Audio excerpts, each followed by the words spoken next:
It's finally time to meet up with everyone! Paimon even dreamt of making the film last night. If Paimon remembers right...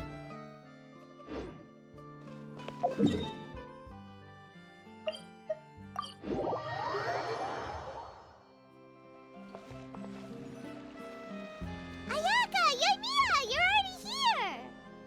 Good morning. Xavier said yesterday afternoon went well. Yeah, and how about you, Ayaka? What were you up to yesterday? After we split up, Ayato went to see Udex Nervillette at the Palais Marmonia.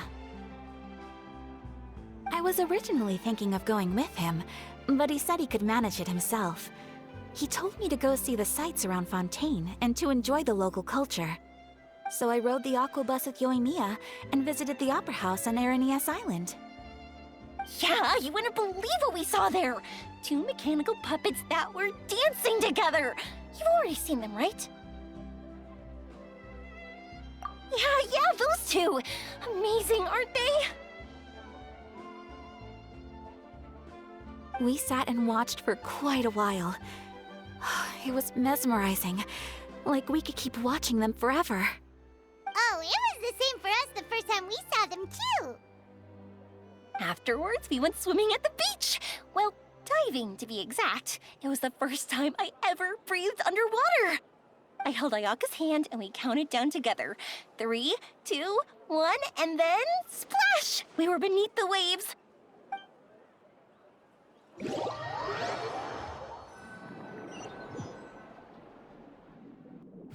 At first, I didn't dare to open my mouth. But once I couldn't hold my breath any longer, I decided to take a big breath in. Turns out the water wasn't as salty as I imagined. It didn't really taste like anything at all. Before I knew it, I was breathing like normal down there. It was an amazing feeling. Ayaka said I was too nervous and needed to loosen my grip.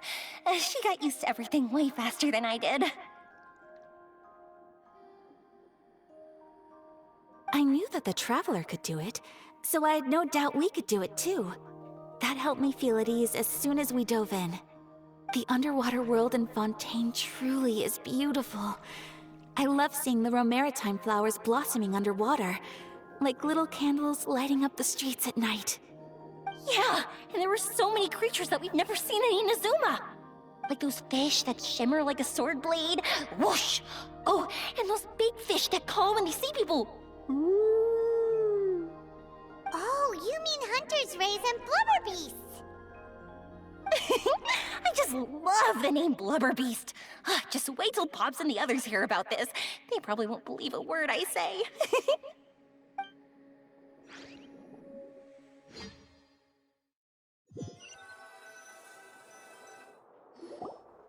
Yoimiya was down there for quite a while.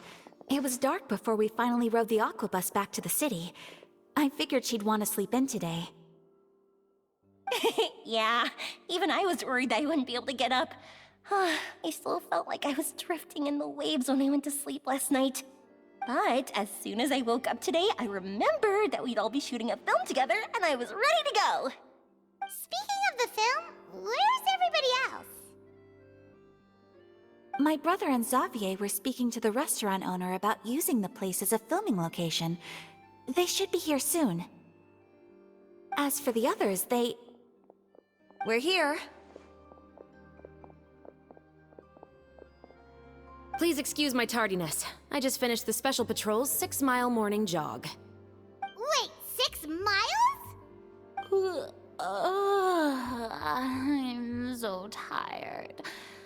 I heard you all chatting, so I decided to come down.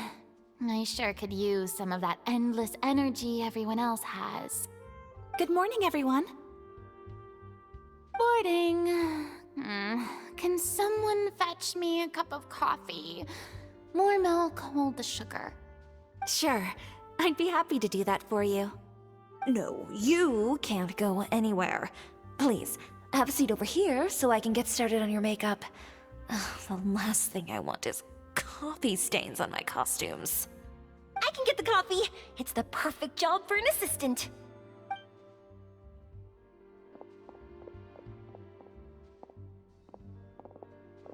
So much energy. Seriously, what's her secret? Oh, Ymira's always like that. But you sure look exhausted, Farina. It's because you're not used to waking up so early, huh? Of course not. I spent the whole night reading the novel from cover to cover, marking sections that either need to be omitted or adapted. Wow, Paimon didn't expect you to be so thorough. Well, I was the biggest star in all of Fontaine after all. It takes more than just a pretty face to earn a reputation like that. I know how to get serious when the situation calls for it. I went all out when I was acting as an Archon, so why wouldn't I do the same for my own life? Here's your coffee, Director Farina.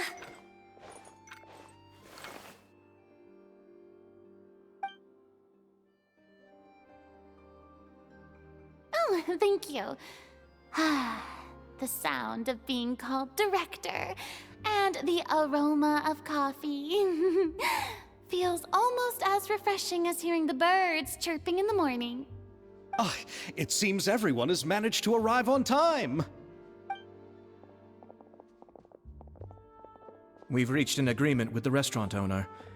We are free to use the second floor to shoot our film. Really? That's great!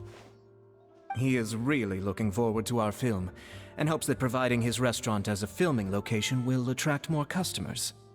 Well then, Mr. Xavier, I'll leave the rest to you. Okay, thanks. First, I'd like to introduce our new members. This is our prop manager, Veronique. She'll be in charge of all the film's props and items. And this is Bonneau, our lighting technician. He'll be in charge of lighting and illumination to set up each scene's atmosphere. Wow, sure feels like we have some real professionals joining the crew now. First of all, please allow me to first express my sincerest gratitude to everyone in the crew. When my investor informed me yesterday that he wouldn't be able to provide the funds, I really thought that this was the nail in the coffin for this film. I had no idea that I'd find so many people willing to help me on such short notice. Thank you. Thank you all from the bottom of my heart. No need to be so cordial, Mr. Xavier. We're all honored to be a part of this.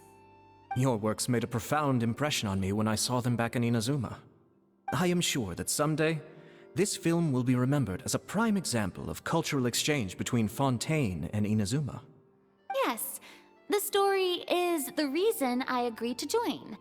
I can't bear to even imagine what this film would look like without the very best director. Anyway, I would like to make a promise to everyone that as the producer of this film, I'll do whatever I can to ensure that everything goes as smoothly as possible. This is not just my film. It also embodies the thoughts and feelings of every person here, as well as the endless effort we are about to pour into it.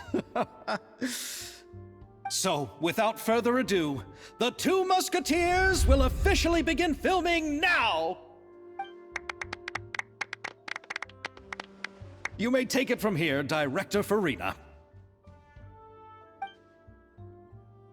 All right, listen up, everyone.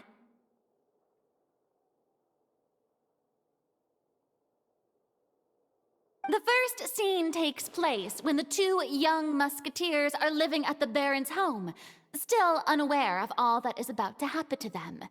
We'll need props and lighting to set the scene. Our lead actors can go get their makeup done, and extras, please take this time to go over your positions. Whoa, seems Farina's really kicking things into gear as the director. Is everyone clear? I don't want anyone traipsing around the set like umbrella finches. All right, cameras will start rolling as soon as the set is ready. Let's make a film that'll make some serious waves in Fontaine. Not the kind of waves that drown people. I mean, the good kind of waves. Seems like she's still a bit traumatized by that. Anyway, let's go see if there's anything we can do to help.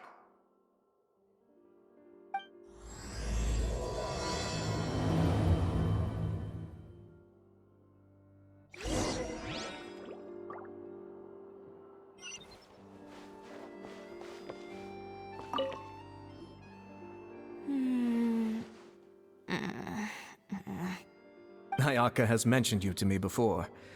She said that you two were great friends when you were kids. No talking. I'm thinking about how to do your eyeshadow. Ah, yes. To help me really look the part. To achieve a more young and naive look for this scene. Are you saying the wrinkles around my eyes are too deep?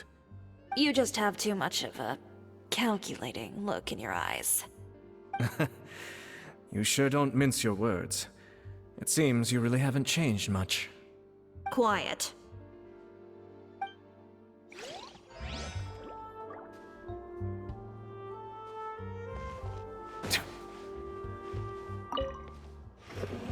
How about here? A little more to the left. You got it. Hey, Yoimiya, do you need a hand? No, I'm fine. You know, doing the lighting is kind of like designing a fireworks show. It's interesting to imagine what kind of atmosphere the lights will create. I heard that the Traveler will be operating the camera and Paimon will be the clapper loader, right? Those roles are just perfect for the two of you. Really? Is that because it'll be easy for Paimon to hold the clapperboard while flying? Well, sure, there's that, but that's not exactly what I meant. I just think that after all your journeys together, you two must have developed a super close bond and just naturally know how to work with each other. If I'm not mistaken, the director will want the cameras rolling as soon as the clapperboard goes clack. Oh, I see. It's amazing to see the magic behind filmmaking. Yoimiya, we need lights over there, too. Oh, on it! I've got to get back to work. Chat with you later. Oh, it's exciting to see so many people working together to bring the film to life.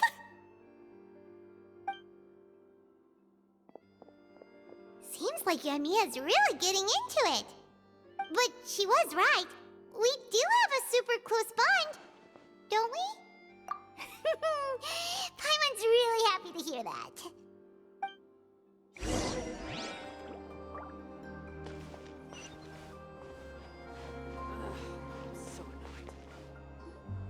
So, this is a real musket? No, it's just a prop weapon. Not bad. Have you seen a real musket before? Only in books and newspapers. I made this one based on the relative shape and proportions I saw in reference images. When we're filming, some special gunpowder will be applied around the muzzle, which will help create the flash and smoke effects of a real gun being fired. Which means it'll be up to the actors to portray the recoil.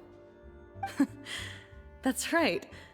The sound effects for gunshots will also be added in post-production.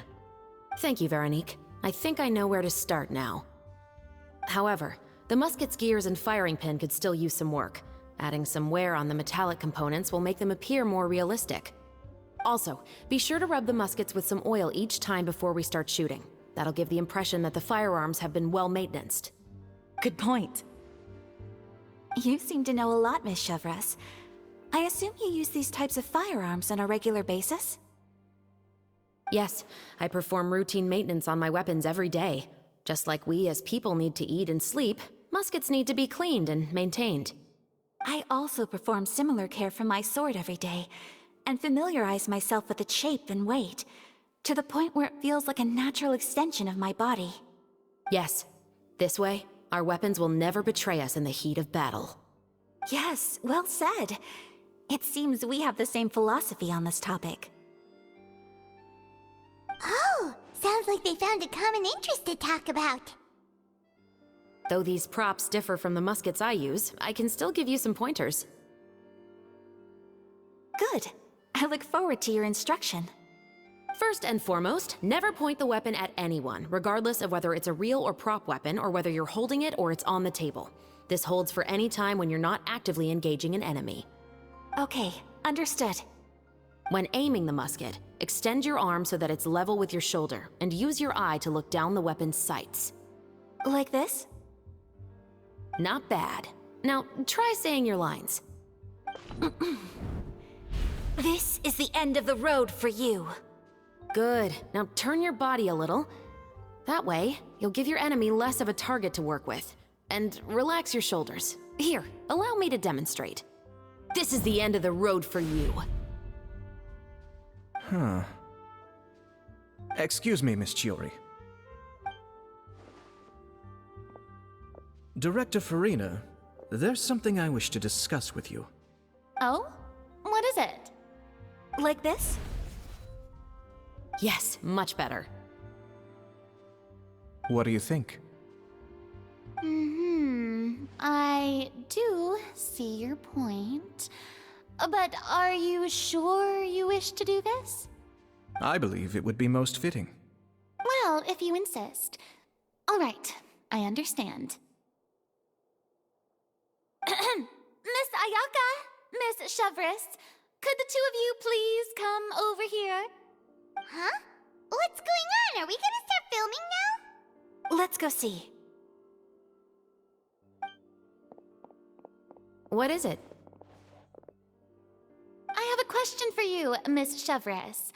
Would you be willing to play the role of a musketeer? What? To clarify, I would like to turn over my role to Miss Chevris. But brother... Don't worry, Ayaka. I actually view this as a good thing. I was becoming troubled trying to set aside some time to speak to the staff at the Palais Mermonia.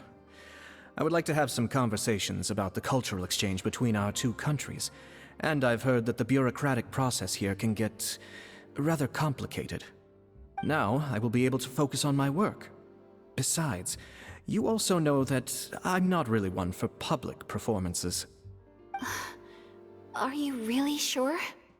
From a director's point of view, I also felt like the relationship between the two musketeers in the original story could be improved. The older brother in the story plays the lead role with his overbearing character, but this causes his character to overshadow that of his sister, and the theme of the two supporting and relying on each other isn't conveyed very well. But if we were to change the siblings to two sisters of a similar age, then that aspect of the story might come through more clearly. Also, I've seen you instructing Ayaka. That cold and dignified personality is exactly what we need for the older musketeer. Of course, even with all these insights, the decision should still be made by Miss Chevris. Chevros mentioned that she really likes the story, right? Paimon bets that she'll take the role. All right, I'll take the role. Good. It's decided then. I'll get started on making edits to the script. We'll also need to make some immediate adjustments to the lighting, props, and costumes. I have a feeling that our adaptation will be even better than the original story. You're doing a great favor for me, Miss Chevris. You have my gratitude. Don't mention it. I like this character, so if anything, I should be the one thanking you. Well, since my brother is the one who brought up the idea, I suppose there's no need to worry. Let's go, Miss Chevris. I look forward to working with you. Please, just call me Chevris.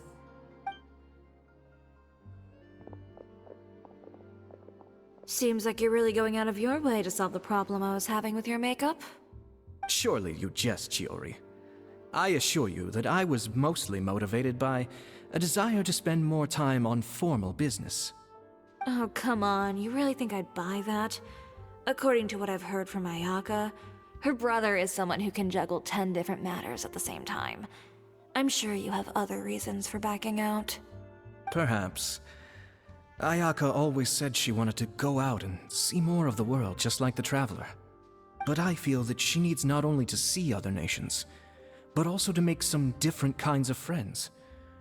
I think it would be harder for her to make new connections with me constantly by her side. I would like to give her some space. Alright, go on. Spoil her some more. Ayato! It's too bad you're stepping down from the role. Paimon really wanted to see you act as a musketeer. No need to poke fun at me. I'd wager that you also felt that I wasn't the best candidate for the role. It's a little hard for Paimon to imagine you saying those lines. Yes, I've made an appointment to meet some people from the Palais Mermonia. Now, I will have some more time to prepare. Traveler, get the camera ready. Paimon, get the clapperboard. Actors to your positions. We're about to start shooting the first scene. Go on now. And please take good care of Ayaka. Yep, don't worry. Thank you. I look forward to seeing the film when it's finished. All right. Now that we're all here, let me help set the scene for everyone. The first scene takes place when our two main characters are still living at the Baron's estate. They've been ostracized and verbally abused by others in the household, but they still have no idea why. We want to capture how naive and innocent they are, despite their pain. Chevris will be playing the role of the older sister, Tulip, and Ayaka will be the younger sister, Iris. Be sure to get close-ups of the main characters at the right moment. Silence on the set!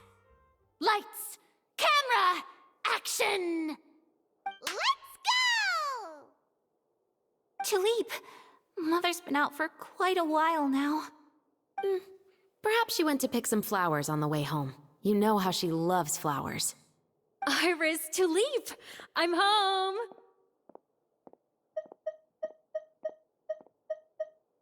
Mother!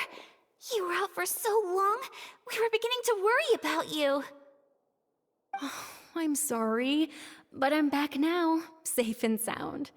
Here, I brought your favorite treat, apple turnovers. Mother, what are those bruises on your hand? Huh? What bruises? Oh, I must have bumped into something while I was working yesterday. But I didn't notice them this morning. Then perhaps they're from when I accidentally tripped when I was out just now. By the way, did you have fun playing at home? What's the matter, Iris? Well, we've realized that no one really wants to play with us. They even took Iris's doll and spat at us. And they even called us names. They said we were... Shh. It's all right. Don't worry. Girls, listen to me. It doesn't matter what anyone says. Don't listen to them. No one can define you with such words. You both have wonderful lives ahead of you. Just like your names. You will both blossom like beautiful flowers. Maybe your time to blossom hasn't quite come yet, but one day, you two will bloom more beautifully than anything else. Don't let the soil you're in now ruin your future beauty. Understand? My dear daughters. And cut! Not bad. The actors' emotions were all on point. Let's keep that take. Also, if our clapper loader could avoid shouting at the start of the scene next time. Oh, got it. Great. I was a little worried that my nerves would get the better of me. What about you, Chevris? I felt fine. The lines weren't too difficult at all. Seems like Farina must have adapted the role nicely. You two were great. I couldn't tell it was your first time acting in a film. You should have more confidence. Thank you for your encouragement. Positions, everyone! We'll move on to the next scene after we try a few more camera angles.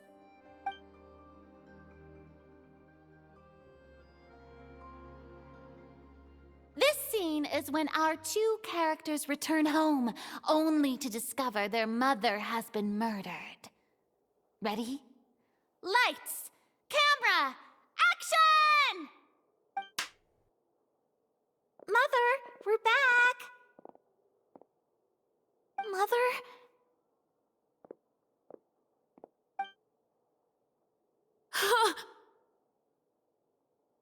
What's wrong, Tulip? Iris, stay away! Huh? Why? What's... Mother! Mother... She's...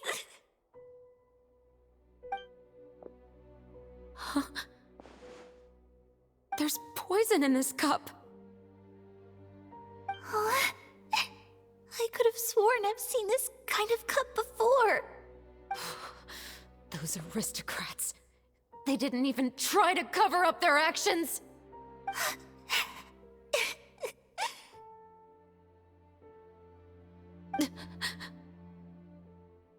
Iris, we need to leave this place.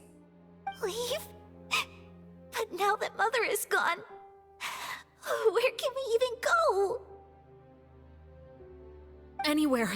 All I know is that we can't stay in this house. But are we just going to let them get away with this? We'll have our revenge, I promise you. Just not right now.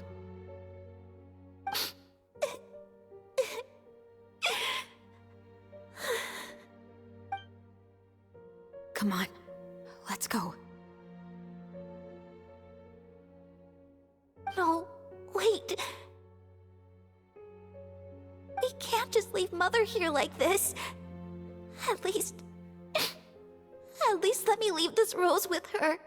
That's why we went out in the first place. To buy her this flower. All right. Goodbye, Mother.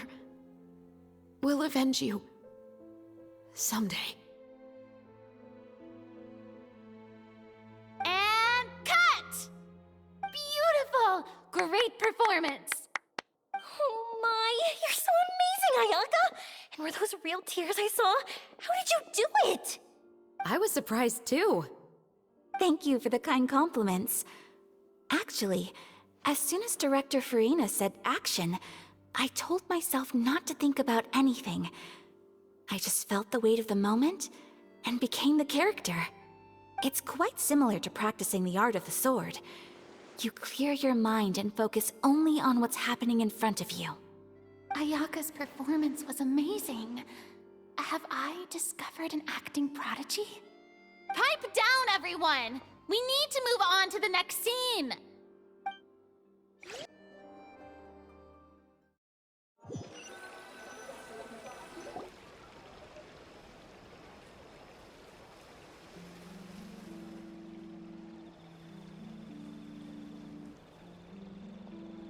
Huh? Are we done already? But Paimon wants to keep playing with the clapperboard. How do you feel, Traveler? Is your arm sore from holding the camera all day? Good work, you two. You too, Shivers. You were quite the actress today. I've read this novel many times before. I have a good grasp of my character's mindset. Anyway, do you remember my request from yesterday? Oh, right! We were having so much fun that Paimon nearly forgot! You have a case where the murders seem really similar to the cases in the novel, right? So, how are they similar exactly? In the story, the main characters grow up to become two musketeers, always using their guns to carry out their revenge. And on each of the victims, they place a rainbow rose as a signal that they've returned. Yes, that's correct. We found rainbow roses just like in the novel. Seems like you're connecting the dots now. Oh, that does sound pretty concerning. Especially after seeing the script today. Oh, now Paimon can't stop wondering what kind of ulterior motive the murderer might have. What do you think, Traveler? You're smart. Paimon wants to hear your thoughts. Good. On behalf of Fontaine's Special Security and Surveillance Patrol, thank you for your dedication to justice. There's no time to lose. We should start investigating right away. Follow me. Huh? Right now? But we just got done filming all day. Paimon's so tired. The most valuable intel always comes after nightfall. They are like small, remote islands in the middle of the sea. If you don't stay vigilant, you will pass right by them in the fog. That's how one of my favorite books always puts it, at least. So, where are we going right now? Let's start by checking out some...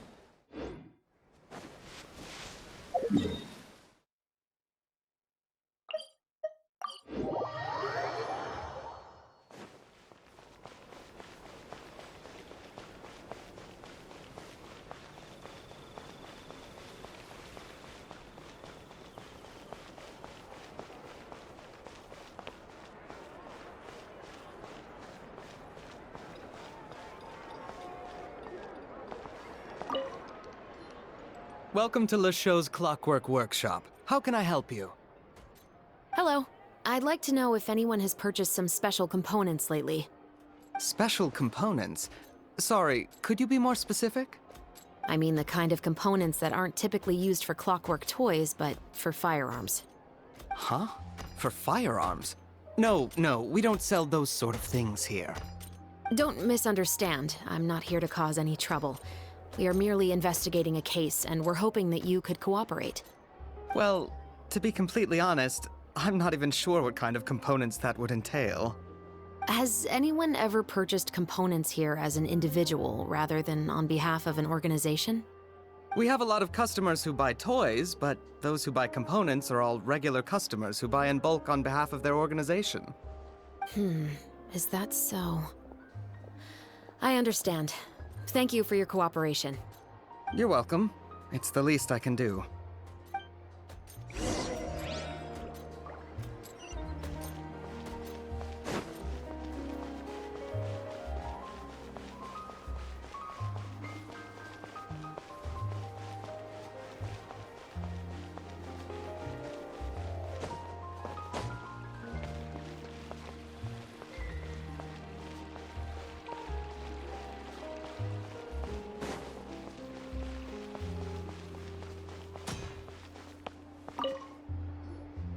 Oh, hey, Chevris. Run out of oil for your musket again? Hello, Estelle. I want to know if anyone has come to your shop recently to order some firearm components. Oh, is this another case? Let me think. I don't think so. Some people have requested that I make some prop guns for the Fontanalia Film Festival, but I refused all of those requests. Oh? Why's that? Because there's no profit! I only make things here that can do some real heavy lifting. I don't have the energy to make some new molds just for the festival. Then has anybody come specifically looking for mechanical components? Well, I usually sell off my scrap to the Fleuve Cendre. I don't typically give them to one specific person. I understand. Thanks for your cooperation. Don't mention it. Always happy to have the Musketeers' patronage. Seems like we haven't found any leads to go off yet. Yeah, unfortunately.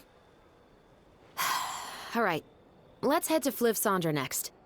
Huh? Are you sure?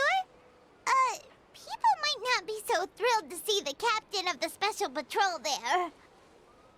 You think so, huh? Then I guess you don't know.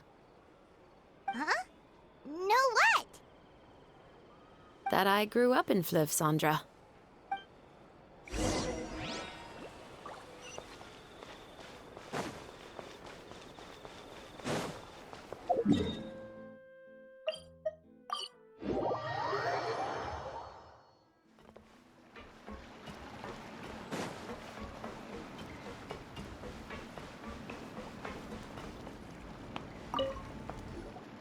Hello, I'd like to ask some questions. I don't know anything.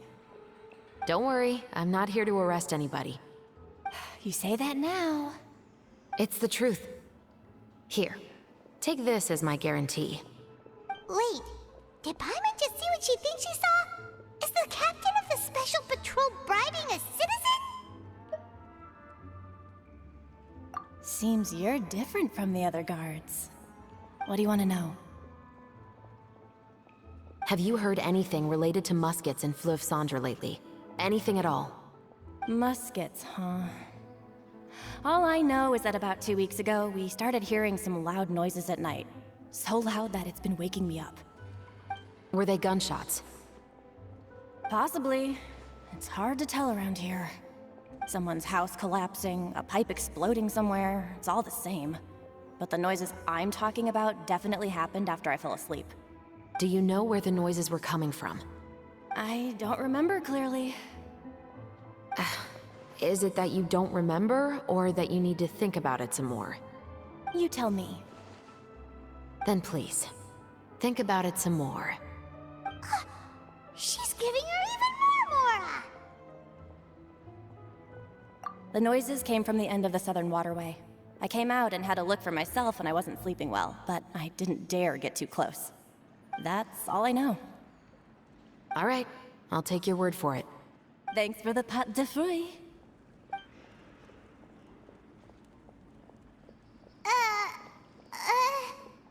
No need to be surprised.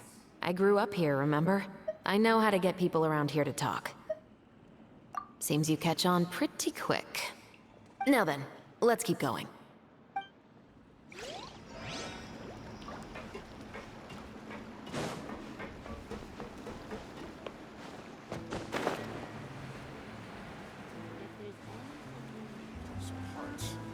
It's taking him so. It's been a while, Tetro. Please, just get on with your request. I want to know if you've heard anybody talking about muskets lately. Information isn't free, you know. I've heard that bandits have been extremely active in the countryside recently, and they've been affecting the delivery of goods to Poisson. I can allocate some more manpower to help out with that problem. What do you say? You're still as helpful as ever. One of our men got drunk at dinner about a month ago and lost his gun. 3 days later, it turned up in the corner here. What's weird about that? He just forgot where he put it, right? This is Fleuve Cendre, my friend. Anything of value left in the tavern won't ever make it to the next day. But that gun turned out to be an exception. It didn't get any new wear and tear on it, and didn't even appear to have been fired. We were quite mystified as to what could have happened. I suspect it came back because the weapon was already known to the guards. You mean, a criminal was afraid the Marechaussee Phantom would use the shot marks to track them down? Maybe. But if that's the case, the culprit really took great care to avoid getting caught. I didn't say anything about a criminal. In Fleuve Cendre, knowing who was killed is as easy as knowing what clothes you're wearing today. It's the guy living in the east side, isn't it? I've never liked him. Every time he's here, he just orders a drink and sits there with a nasty look in his eyes. So, who was the one who lost the gun in the first place? Don't bother. Even if you ask, he wouldn't admit to owning a gun to some strangers. Not to mention the captain of the Special Security and Surveillance Patrol. He's right. I know you grew up here, Chevres. Even though you're on good terms with the Spina, you've still been gone too long. Not many people know you here now, and a lot of people don't like the Special Patrol. I know. So take my advice and don't show your face too much around here. It's for your own safety. I'll come and go as I please, and I'm afraid I'll be appearing more often due to my work. All right. Don't say I didn't warn you.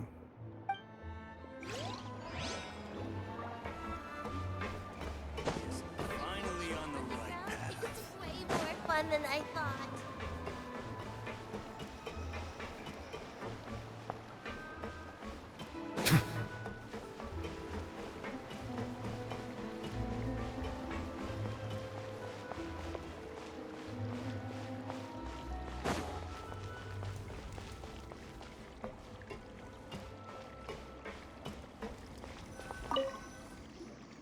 What's all this?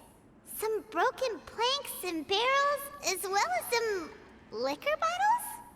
Yes, but have a closer look, Paimon.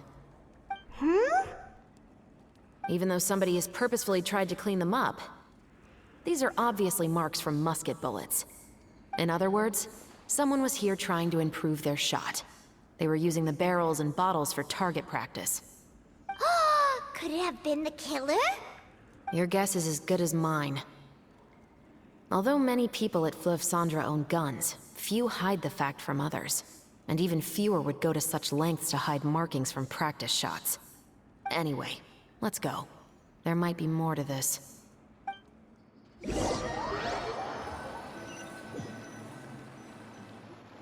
Seems like that's all we'll be able to uncover for today. Paimon feels like we managed to learn a lot more here than up on the surface. Yes.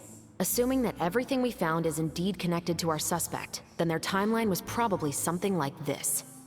A month ago, our suspect found a gun and took it home to disassemble it.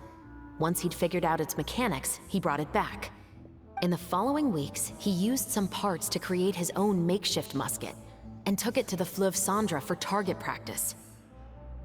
Then, a few days ago, he found his target and carried out the murder.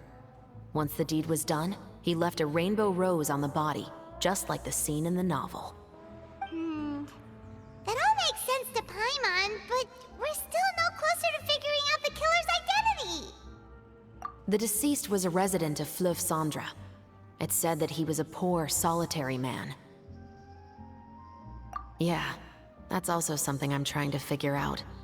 If we are indeed following the novel, and there's a story behind the murder, then this murder should be an act of vengeance. But according to our investigation, the deceased didn't have any enemies. He was no saint, but no one's heard of a rival who hated him enough to shoot him dead, much less care to leave a rose on his body. What message is the killer trying to convey, and to whom exactly? We've thoroughly investigated that possibility. He claims to have spent the whole day at the Opera House on the day of the murder, and the staff there have confirmed his account. Okay, so he has an alibi. Not only that, he lacks a credible motive as well. He has a family of his own, and both of his parents are still alive. I've looked into his records. He was adopted at the age of 6, and all the proper procedures were followed. There are also records of him at an orphanage before then. In the story, the mother of the 2 musketeers was murdered after the children turned 10. Of course, he could have changed the children's ages, but I don't want to assume anything without evidence. More importantly, I've also had a chat with him in person. He didn't seem like the kind of person who would pull the trigger to kill a man. Then, what should we do now? We have all this new information, but it doesn't help us move forward. Investigations take time. I didn't expect us to catch the culprit in just a single day. How about this? Let's spend the next few days filming with the crew. We can continue the investigation once we're done with the film. I'm sure that given time, new leads will present themselves. Wait, but weren't you saying Intel is like small, remote islands in the middle of the sea just a moment ago? Wouldn't you just miss them if you were to stop looking? Ah, but the book had more than one reference to the islands, Paimon. Oh? What else did it say then? As long as you spend enough time sailing through the fog, you'll eventually come across an island.